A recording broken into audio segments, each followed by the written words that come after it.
అనకాపల్లి జిల్లాలో ప్రమాదం జరిగింది. రేగుపాలెం దగ్గర ప్రైవేటు ట్రావెల్స్ బస్సు దగ్ధమైంది.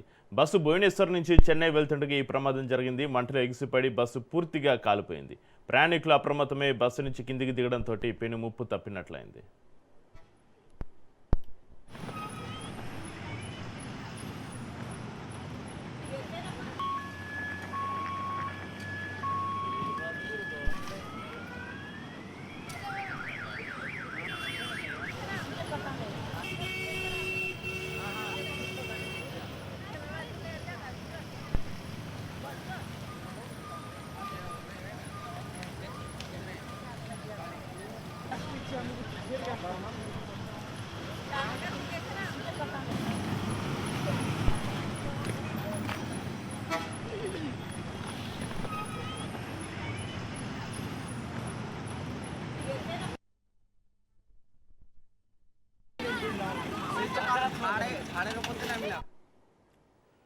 అనకాపల్లి జిల్లాలో ప్రమాదం జరిగింది. రేగుపాలెం దగ్గర ప్రైవేటు ట్రావెల్స్ బస్సు దగ్ధమైంది. బస్సు భువనేశ్వర్ నుంచి చెన్నై వెళ్తుండగా ఈ ప్రమాదం జరిగింది.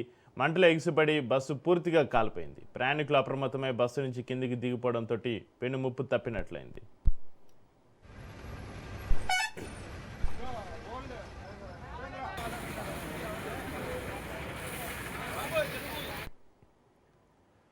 అనకాపల్లి జిల్లాలో ప్రమాదం. రేగుపాలెం దగ్గర ప్రైవేటు ట్రావెల్స్ బస్సు దగ్ధంకి సంబంధించి మరింత సమాచారాన్ని మా ప్రతినిధి కిరణ్ ఫోన్లలో అందిస్తారు. కిరణ్, అసలు ఏం జరిగింది? అనకాపల్లి జిల్లాలో ప్రమాదం జరిగింది. రేగుపాలెం దగ్గర ప్రైవేటు ట్రావెల్స్ బస్సు దగ్ధానికి గల కారణాలేంటి? కిరణ్.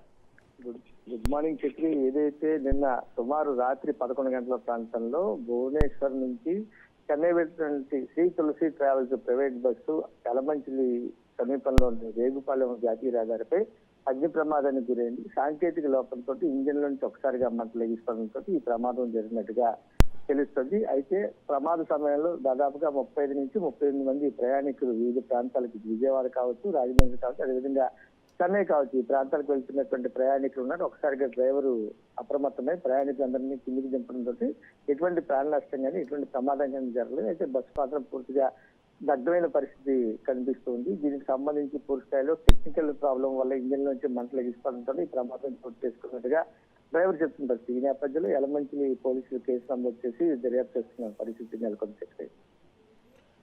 కిరణ్, ఈ బస్సు ఏ ప్రైవేట్ ఏజెన్సీకి సంబంధించిన బస్సు? దానికి ఫిట్నెస్ సంబంధించి ఏ విధంగా ఉంది బస్ కండిషన్? కిరణ్. సాధారణంగా ఈ ట్రావెల్స్ బస్సు అనేటప్పటికీ మనం ఈ ట్రావెల్స్ బస్సు శ్రీ తులసి ట్రావెల్స్ చెందిందిగా మనకు తెలుస్తుంది. ముఖ్యంగా మనం విజువల్స్ లో కూడా చూడొచ్చు. భువనేశ్వర్ నుంచి చెన్నై వెళ్తున్నటువంటి ఈ ట్రావెల్స్ బస్సు ఫిట్నెస్ అయితే మాత్రం పర్ఫెక్ట్ గా ఉందని చెప్పి ఆర్టీఓ అధికారులు అయితే చెప్పిన పరిస్థితి ఉంది. అయితే టెక్నికల్ గా మనం చూసుకున్నట్టయితే ఇంజిన్ లో సాంకేతిక లోపం వల్లే ఈ ప్రమాదం జరిగినట్టుగా అయితే తెలుస్తుంది. సాధారణంగా ప్రైవేట్ ట్రావెల్స్ బస్సులు అనగానే వ్యాపార దృక్పథంతోనే చూస్తారు తప్ప బస్సు తాలూకా ఫిట్నెస్ కానీ దాని సామర్థ్యం కానీ పరిగణలోకి తీసుకునే పరిస్థితులు అయితే లేవు. పై మెరుగులు దిద్ది ఆర్టీఓ అధికారుల చెకింగ్ సమయంలోనే బస్సుని పర్ఫెక్ట్ గా కండిషన్ ఉన్నట్టుగా చూపిస్తారు తప్ప ఇంజిన్ లో ఎలాంటి లోపాలు ఉన్నాయి లేకపోతే దాని పరిస్థితి ఏంటనేది ఆలోచించే పరిస్థితి లేదు. ఈ కారణంగానే ఎంతో కాలంగా నడుస్తున్నటువంటి ఈ బస్సు వల్ల ఇంజిన్ లో సాంకేతిక లోపం తలెత్తడం వల్లే ఈ ప్రమాదం జరిగినట్టుగా అయితే మాత్రం మనం చెప్పచ్చు. రైట్. Thank you Kiran.